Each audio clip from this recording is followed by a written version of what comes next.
Hola amigos, soy Gonzalo Rojano, su conductor del programa El Vigilante a través de Tubox Televisión, transmitiendo desde Monterrey, Nuevo León, México para el mundo. En esta ocasión tenemos un invitado muy especial, un hombre que vino, un ciudadano que llegó de la IP a darle dignidad a la política en Nuevo León, con una gran sabiduría y una gran trayectoria. Y don Fernando, bienvenido a su programa. Muchas gracias Gonzalo, muy buenas tardes a todo el público que nos ve. Gracias por la invitación. Disculpa por la voz porque voy saliendo de una bronquitis que todavía me dejó algunos efectos, pero espero que no se me corte en el curso de este programa. Con mucho gusto de estar aquí y platicar temas tan importantes como se tratan en este programa. Muy bien, ¿no? Gracias. Esta es su casa, don Fernando. Cuando guste, aquí es bienvenido. Entrando en tema, nos gustaría tocar el tema de qué es lo que está ocurriendo a nivel nacional con los temas políticos.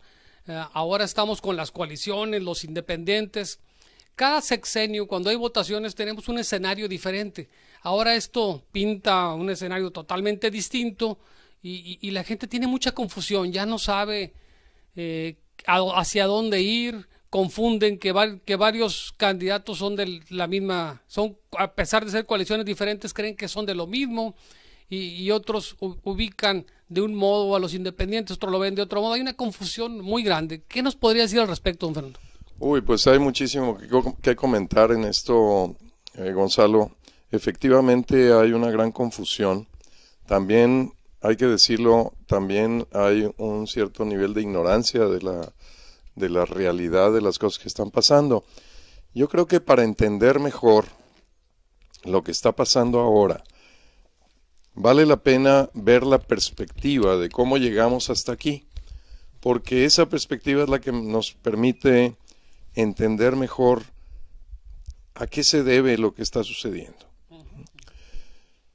Yo estuve como activista ciudadano, como profesionista, muy involucrado en los movimientos en favor de la democratización de México desde los 80s. En aquel entonces México vivía bajo un régimen autoritario disfrazado de república democrática, con apariencias de república democrática. Pero ese régimen, ese sistema ya había demostrado ser totalmente incapaz de resolver o de afrontar los problemas que estaba viviendo México. Y una muestra de eso fueron las crisis sucesivas que se dieron en el 76, en el 82, en el 87, en el 95, y eran tropiezos que cada vez nos hacían volver a caer y retroceder, etcétera, ¿no? Entonces se generó un movimiento muy amplio en el país para democratizar. Y se logró la democratización de México. Durante los 90s hubo grandes reformas que fueron perfeccionando el sistema democrático, abriendo espacios, en fin, y se coronó esa etapa, digamos, con la primera alternancia en la presidencia de la República, que fue el presidente Vicente Fox. Llegó por primera vez un candidato que no era del partido oficial desde 1929 o desde la Revolución Mexicana.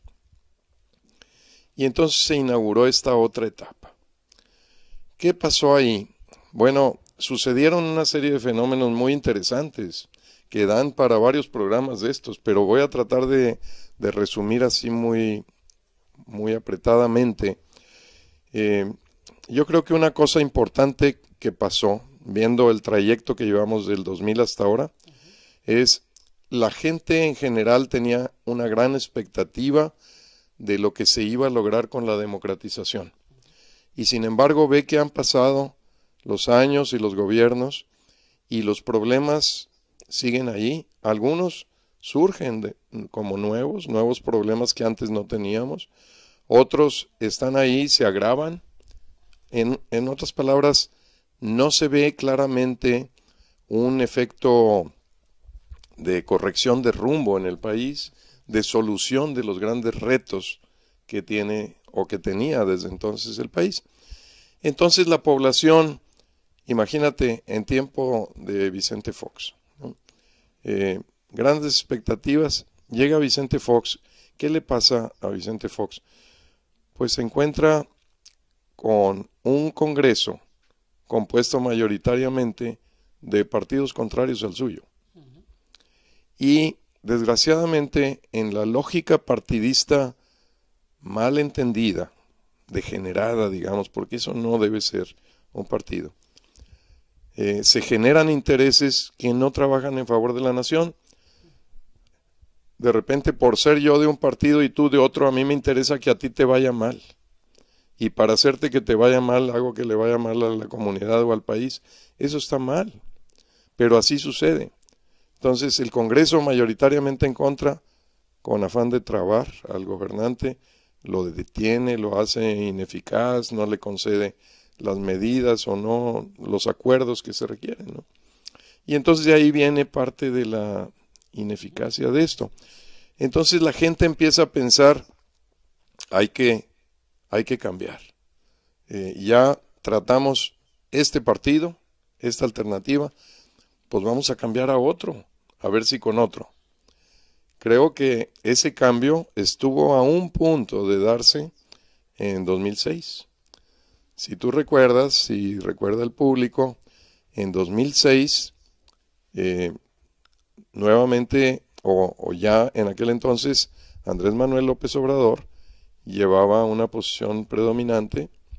El PRI tenía un candidato que se desprestigió mucho, que era Madrazo.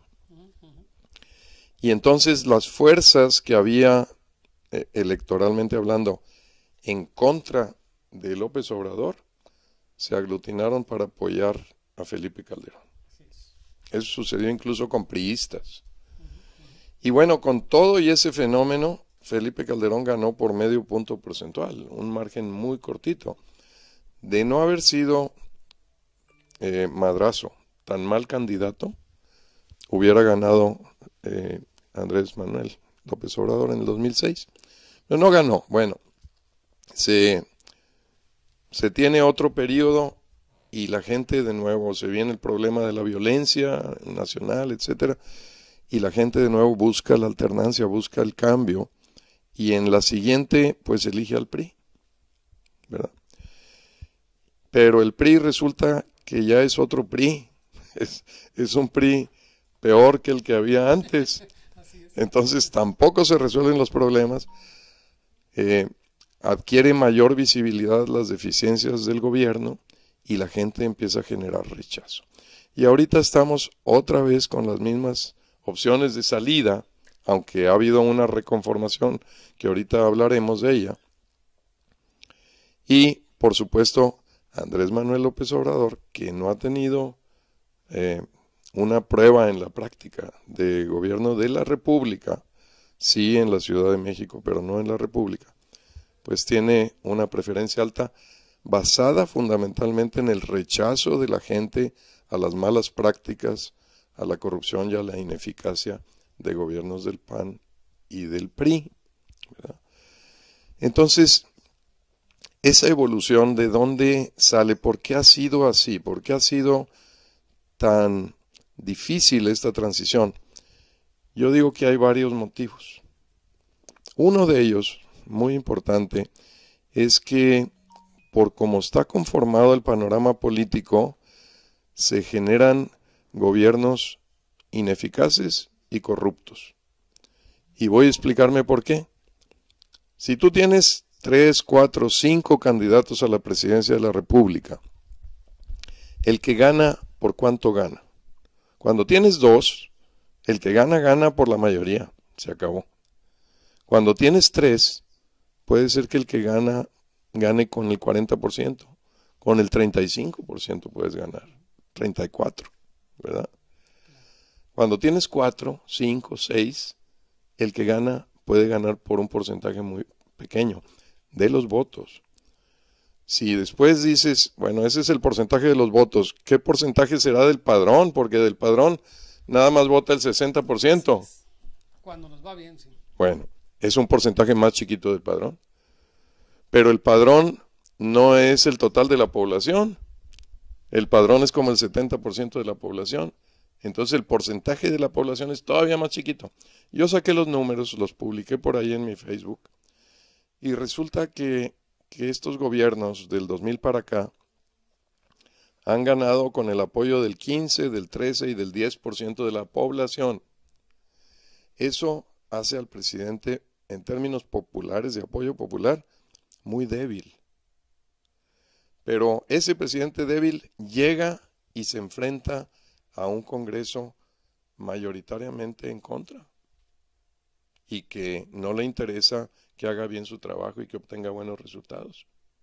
Entonces, pues se traba la cosa.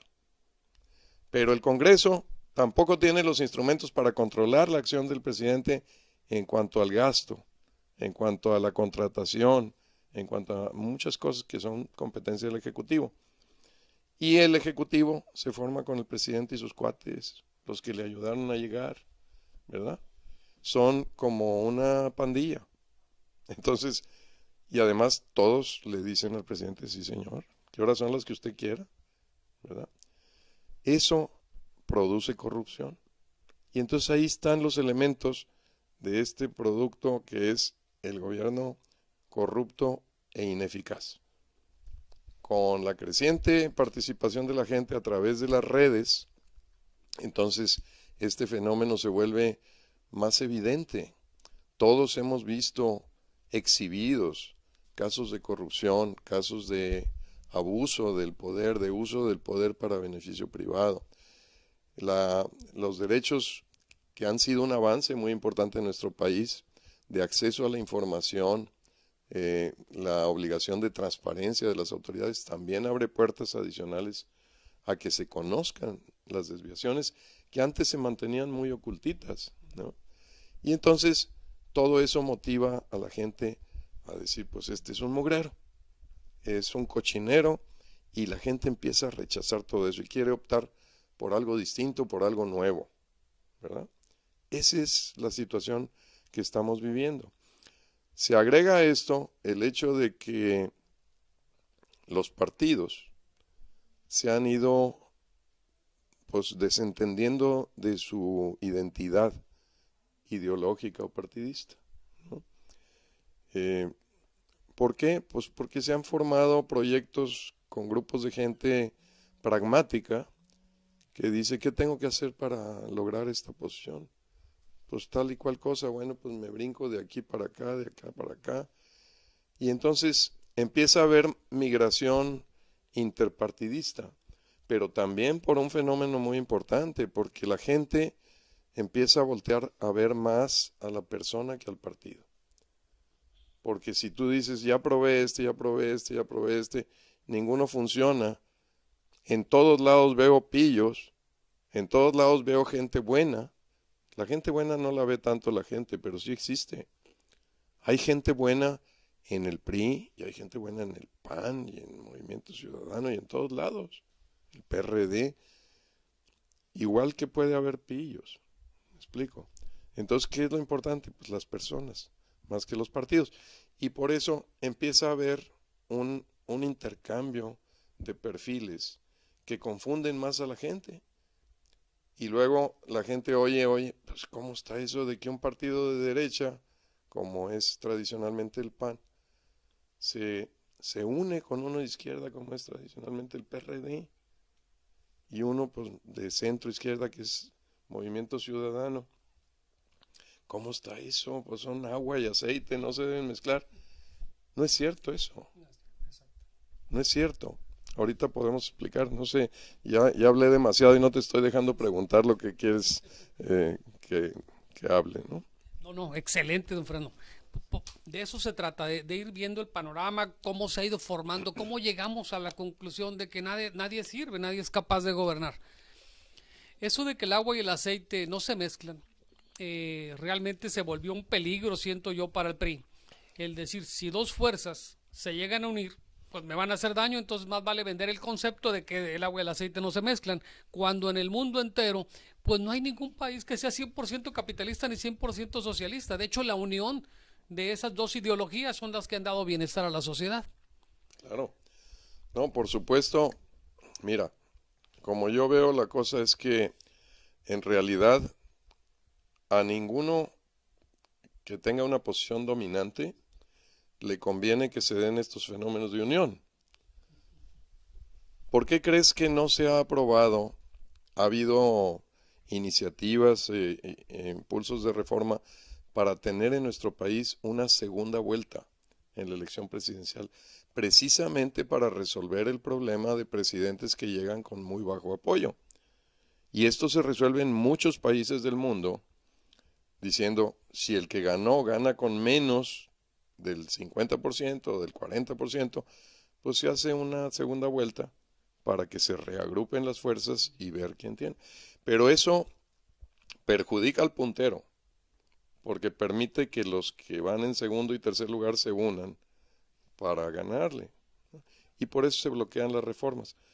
Por la misma razón, no le conviene a los que llevan la delantera o pretenden tener la delantera este fenómeno de uniones, pero hace mucho sentido. Mira, si tú volteas a ver Europa, bueno, nada menos Francia, con el presidente Macron, es exactamente eso.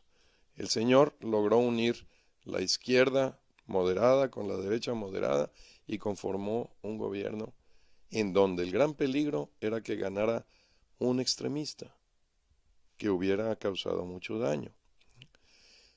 ¿Y cómo le hacen para que suceda esto? Bueno, aquí en México, en este momento, existe el proyecto de generar eso. Vemos la coalición por México al frente, que está formada por el PAN, por el PRD y Movimiento Ciudadano. Y es el que dicen, es agua y aceite, cómo no se pueden mezclar, es contra la naturaleza, etc. Entonces, la clave está en lo siguiente. Cuando tú te sientas a ver los problemas del país y se ponen en orden de importancia, lo que la gente dice, a ver, ¿qué me duele? ¿Qué me molesta? Me molesta la inseguridad. Me molesta la impunidad. Me molesta la corrupción. Me molesta que no haya crecimiento económico. Me molesta que por tanto no haya trabajo suficiente. Me molesta que no tenga un servicio de salud eficiente, adecuado, digno. Me molesta que no tenga una educación pública de la calidad que yo quisiera para mis hijos. Bueno, te puedo decir, y esto testimonialmente, no lo estoy inventando, yo he participado en mesas en donde se tratan estos temas, la coincidencia es enorme. La coincidencia es enorme entre izquierda y derecha. A la hora de decir cómo vamos a erradicar la corrupción, se distingue la derecha y la izquierda en eso. No, no para nada. Para nada. ¿Cómo le hacemos para dar una mejor cobertura de salud, servicio de salud? Para nada. Reducir la criminalidad, perfeccionar la justicia, incluso rescatar la pobreza extrema. Todos reconocemos que el nivel de pobreza en México es inaceptable. Y hay que reducirlo y hay que reducirlo rápido, porque si no, este país no va a tener futuro. Entonces, a la hora que ves problema por problema, te encuentras que hay enormes coincidencias. ¿Y sabes cuál es la clave? La clave es aceptar que tenemos diferencias y tener la capacidad de colaborar en las coincidencias. Esa es una clave muy importante, no la estoy inventando yo, ya está inventada en el mundo. Esa clave, si tú y yo, un grupo, tenemos diferencias y logramos poner de ladito las diferencias, identificar las coincidencias y ponernos a trabajar en las coincidencias, entonces el grupo empieza a avanzar. Mientras que si nos quedamos centrados en las diferencias, ahí estamos trabados y no avanzamos para ningún lado. Eso es en parte lo que le ha pasado a México. México es un país sumamente plural, en todos sentidos, étnicamente, socialmente, geográficamente, económicamente. México es un país de regiones, de regionalismos. Es muy, muy plural. Y por tanto, es natural. ¿Por qué no vamos a tener diferencias sobre cómo vemos el mundo con Chiapas, con Guerrero, con Michoacán? Por supuesto que tenemos diferencias. Pero la clave es no cuáles son nuestras diferencias, cuáles son las coincidencias. ¿Y saben qué? a la hora que se pone uno a trabajar sobre las coincidencias, resulta que empieza uno a entender mejor las diferencias. Entiende de dónde vienen las diferencias, el pensamiento de los demás, y las diferencias se empiezan a cortar, se empiezan a achicar, y finalmente pueden terminar siendo coincidencias. Esto está demostrado, no es una teoría, esto ha sucedido en la práctica y está documentado en libros. Entonces yo creo que México eso es lo que debe hacer. Para mí la clave es trabajar en las coincidencias. Esto es la esencia de esa coalición que llaman agua y aceite contra la naturaleza y todo. ¿Saben qué? Hay diferencias en cuanto al aborto, sí hay. Hay diferencias en cuanto al matrimonio entre personas del mismo sexo, sí las hay. Hay diferencias en la reforma energética también. Bueno, vamos haciéndolas a un ladito. Por lo pronto, vamos a trabajar en lo que sí se puede. Y vamos a hacer que México avance. Que ya tenemos más de 30 años con un crecimiento que no da. Es inaceptable para México. Muy bien, don Fernando, pues sí, esa es la esencia de esto. Si no entendemos que la democracia es el diálogo entre todos para llegar a una solución de país y buscamos soluciones extremas de grupos radicales, ustedes son los buenos, nosotros somos los malos, pues nunca vamos a funcionar como país. Claro, claro. O sea, de las cosas que más daño hacen en una sociedad, en una democracia, son el maniqueísmo, esa clasificación de la gente entre los buenos y los malos, el blanco y el negro. No, yo nada más, o soy blanco o soy todo negro. No, la vida es de colores, de muchas tonalidades, de muchos matices. La clasificación, la generalización de las cosas, la gente que dice, todos los políticos son unas ratas, y hay mucha gente que dice eso, ¿verdad? Esa gente, ¿sabes qué está haciendo? Trabajando en contra de lo que quisiera que sucediera, porque al decir todos son unas ratas, mete en una misma bolsa a los buenos y a los malos, desalienta a los buenos y premia a los malos. Incentivos exactamente contrarios a lo que quisieras. Hay que señalar a los malos con el dedo. Hay que decir, no, no todos, estos, este está mal por esto y esto y esto. Y al contrario, al bueno decir, a este hay que apoyarlo, este es el bueno. Yo creo que ese es un deber fundamental de los ciudadanos, poder distinguir. muy bien. Yo he salido a la calle a hablar con la sociedad, tocando puertas de casa en casa, y mucha gente me dice, oye, no, el que llegue va a robar. Entonces, caray, esto va contra las ideas de mi rector González Arechiga, que nos decía, oye, hay que creer en la raza de bronce, salir adelante. Si pensamos que ningún mexicano es capaz de gobernar, pues entonces, ¿qué estamos diciendo? ¿Queremos otro Maximiliano? ¿Queremos que venga un extranjero? ¿O cuál es la idea? No, pues es que no es una cosa, no es una cuestión de las personas. Mira, decía Confucio que cuando el gobernante es virtuoso, todo va bien en la comunidad y la comunidad se porta bien y las cosas funcionan bien en la comunidad. Cuando el gobernante es torcido, todo se empieza a dificultar y todo se empieza a torcer. Y yo creo que tenía mucha razón. Para tener mejor Estado, mejor nación, mejor comunidad, necesitamos dos ingredientes muy importantes. Gente buena en las posiciones de liderazgo, en las posiciones de gobernanza, de gobierno, y gente buena participando como ciudadanos en colaboración con las autoridades y en vigilancia a las autoridades. Si tenemos esas dos cosas, vamos a salir adelante. No es fácil de tener, y te voy a explicar por qué. Se da un fenómeno, pues yo lo he vivido. En las elecciones, en los procesos electorales, a veces tiene mejor probabilidad de ganar el más malo.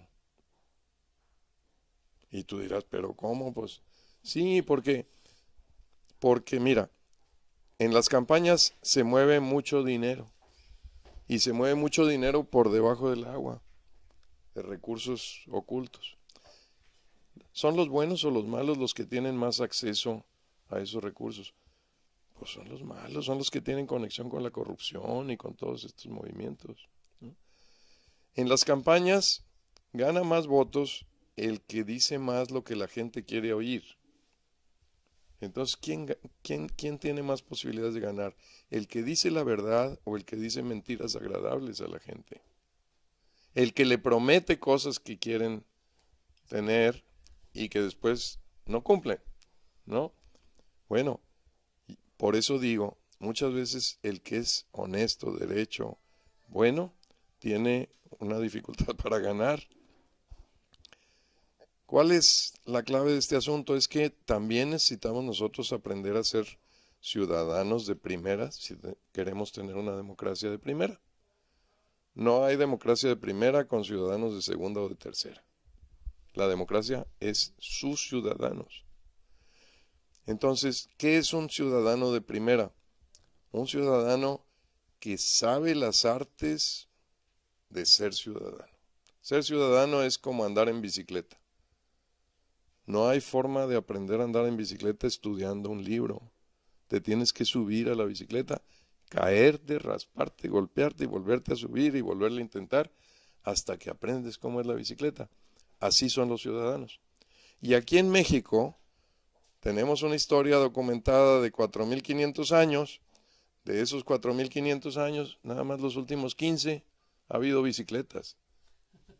Todo el resto del tiempo a pie, ¿verdad? Y durante estos 15 hay gente que se dedica a empedrar las calles y a ponerlas de subida para que las bicicletas no jalen, ¿verdad? Entonces, no hemos aprendido todavía bien el oficio de ser ciudadano.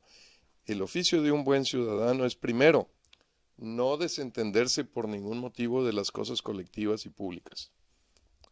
Por ningún motivo, es apoderarse como ciudadano de los problemas colectivos, de los espacios colectivos, de los problemas colectivos y participar de una forma o de otra en su solución. Hay gente que dice, es tanto el cochinero que no me quiero ni acercar. Ese es uno de nuestros problemas más serios, ¿eh? Pues es muy serio. ¿Cómo le hacemos para tener buen gobierno si la gente buena no se acerca y no se mete a él? Pues sí, es un cochinero. Es un cochinero. Imagínate que llegas a tu casa y se metieron los cochinos, los perros o lo que sea a tu casa, hicieron un batidero. ¿A poco vas a decir, no, pues yo me salgo porque aquí ya es un mugrero? Te tienes que meter y poner en orden las cosas. ¿Te vas a ensuciar al arreglarlo? Sí te ensucias. Te van a salpicar, te van a echar soquete y muchas cosas. Pero tienes que hacer ese trabajo, ¿no? Entonces, esa es parte de la buena ciudadanía a que me refiero. Es una ciudadanía que no claudica de la definición de su destino como comunidad. Yo creo que no hay que claudicar.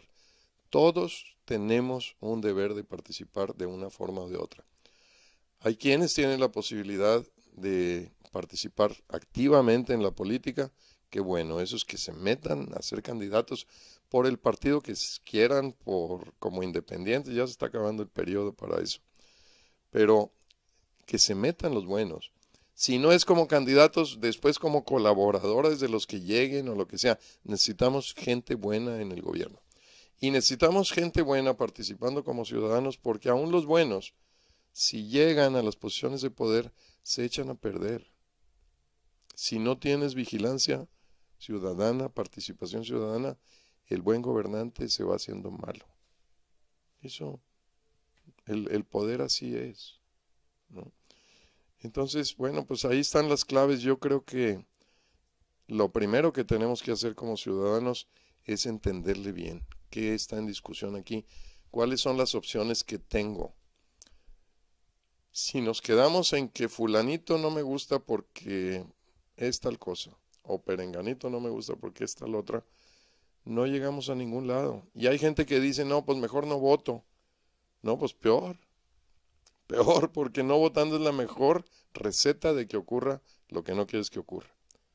Si no te gusta ninguno, el que menos te disguste, el menos malo, pero que tomen en cuenta que es persona y sistema, persona y maquinaria, ¿verdad? Bueno, hay casos en donde es una persona, nada más, sin maquinaria, a pie, ¿verdad? Pero hay otros al revés, en donde es una maquinaria tan grande que gobierna a la persona. Pues hay que distinguir eso. Hay que distinguir. La coalición de PAN, PRD y Movimiento Ciudadano, a mí me gusta y yo la estoy respaldando. Si se puede decir aquí, ya lo dije. Bueno, pues ya lo dije. Yo la estoy respaldando porque el centro, la esencia de esa coalición es un gobierno de coalición. Es distinto. Cuando hablamos la coalición de tal y tal para ganar las elecciones, eso es una asociación temporal para lograr votos. Acá lo que se está planteando como núcleo del proyecto es construir un gobierno de coalición. Y eso es una cosa que no conocemos en México. No la hemos conocido. Ese es el cambio que debiéramos empujar. ¿Por qué? Decíamos que tenemos presidentes débiles, gobiernos corruptos, ineficaces. El gobierno de coalición, que ya existe como posibilidad en la Constitución mexicana, aunque no desde hace mucho, es una fórmula que permite tener un gobierno fuerte y permite controlar al Ejecutivo mejor. ¿Cómo funciona? Pues hombre, el presidente convoca a las fuerzas parlamentarias para formar una mayoría o una cuasi mayoría y con ellos acuerda, volvemos a los temas que tocábamos, ¿qué acuerda? ¿Cuáles son nuestras coincidencias? ¿Sobre qué podemos trabajar? ¿Cuál puede ser nuestro plan de gobierno? Para establecerlo como plan de gobierno. Y otra cosa muy importante, acordar con el Congreso cómo se conforma su gabinete. No con sus cuates, no con amigos o subordinados, no, con representantes de las fuerzas políticas. En la coalición esta por México al frente hay una cláusula que define muy claramente, y esto es muy importante, dice, se va a formar un gobierno de coalición en los términos de tales artículos de la Constitución. El secretario de Gobernación será el jefe del gabinete. Esto tampoco lo conocemos aquí. Ahorita el jefe de gabinete pues es el presidente y todo el mundo le dice sí. Este es un concepto diferente. El jefe de gabinete será el secretario de Gobernación. Y, ojo, el secretario de Gobernación será propuesto por una fuerza diferente de la del presidente, una fuerza política. O sea, si el presidente pertenece al PAN, el secretario de Gobernación tendrá que ser o del PRD o de Movimiento Ciudadano o de otro, pero no de la misma fuerza. ¿Por qué? Se está balanceando, se está creando frenos y contrapesos que son necesarios para que el gobierno funcione más equilibradamente. Yo creo que ahí hay una llave importante que hay que intentar. No es la apuesta a que alguien nos salve, es la apuesta a todos trabajar más duro para salvarnos nosotros mismos. Muy bien, licenciado.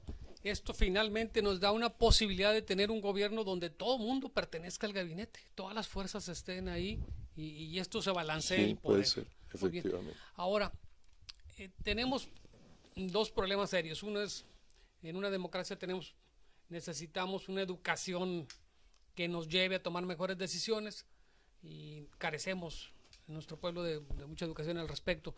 Pero por otro lado tenemos las guerras sucias y ahora con el Facebook y toda la información que mandan distorsionando constantemente los conceptos. Tú vas y dices algo y para mañana la gente te dice, no, ya salió, el que tú decías que era bueno es malo y luego al día siguiente dicen lo contrario. Y hay una distorsión que está generando una confusión tremenda. Sí. ¿Qué nos podría decir al respecto? No, pues definitivamente las redes son un instrumento poderosísimo, pero que está ahorita generando un caos tremendo, porque en primer lugar, en las redes pesa lo mismo la voz mía, la tuya, la del premio Nobel, la del Papa, el que sea. Se difunde igual, con el mismo volumen, el mismo alcance, pueden tener mucha penetración. Pero segundo, la facilidad de manipulación digital, de voces, de imágenes. Alterar contenidos. Alterar contenidos o poner palabras en boca de alguien que no las dijo, todo eso le generan una gran incertidumbre respecto a lo que está sucediendo en las redes. Y entonces podemos ir a dos extremos muy malos. Un extremo que es empezar a alimentarnos de mentiras y de falsedades y distorsiones, como dices tú. Y el otro extremo que es decir, ya no creo nada. Porque si ya no crees nada, entonces ya no tienes información. Te aíslas, todo es cuestionable, todo es falso, todo está sujeto a duda. Entonces, ¿en qué nos basamos para tomar decisiones? ¿No? Los medios tradicionales todavía tienen un alcance importante, pero los medios tradicionales no están exentos tampoco de distorsiones, de actitudes tendenciosas, facciosas. Y entonces, pues sinceramente tienes que hacer una tarea complejísima de combinar la información de muchas fuentes para empezar a poder llegar a la conclusión de cuál es la verdad. Yo por eso creo que quizá uno de los avances que están pendientes en las redes es un algoritmo o un mecanismo o una plataforma que permita darle credibilidad a las cosas. Así como hay algunos mecanismos ya existen en que tú entras a una tienda virtual y te encuentras productos y los productos tienen ratings, tienen calificaciones. Las calificaciones se las pone el propio comprador, dependiendo de cómo haya quedado satisfecho, ¿no? Y entonces se va generando un mecanismo de calificación pública de las fuentes y de la información. De manera que quizá en el futuro, ojalá, tengamos forma de que al recibir una información nos diga, esta es información de 5 estrellas, o es información de 1 estrella, o no tiene nada de estrellas, ¿no? O tiene puros tomates, o no sé, que nos dé elementos para ponderar su veracidad. Por el momento, las redes son un instrumento muy poderoso que puede disparar para cualquier lado, para causar daño o para causar beneficio. Y restringirlas no es opción, no es opción. Ahí, en los medios digitales se tienen que generar los mecanismos para que se purifique, se direccione, se mejore el resultado de las redes. Ya me voy, Gonzalo. Ya se nos hizo tarde. Ya sé. Bien, vamos a terminar esto. Nada más recuerdo en una ocasión cuando usted era secretario de Energía y Minas que le hice una observación. En aquel tiempo surgió un programa televisivo y ahora vuelve otra vez, donde ridiculizaban a los candidatos. Hice una observación que le decía en aquel tiempo, esto va a llevar a que la gente deje de votar. Siempre hay demasiados elementos, demasiadas formas, hay gente trabajando profesional tras de esto, buscar la manera de distorsionar o de minimizar el voto. Entonces tenemos que estar muy al pendiente de eso. Bueno, licenciado, pues gracias por su visita. Esperamos que próximamente esté nuevamente con nosotros cuando haya mucha información que compartir. Y bueno, amigos, gracias por estar en su programa El Vigilante. Agradecemos a nuestro director Efraín Gallardo y a nuestro productor Darío Duarte y a nuestro director general, el teacher del programa televisivo Tuvox Televisión. Gracias por sus atenciones. Muchas gracias, Gonzalo. Y espero que estos comentarios que hicimos ahora tengan alguna utilidad para la gente que los vea. Realmente, el propósito es que todos construyamos. Muy bien, gracias. Hasta luego. Gracias. Hasta luego, amigos.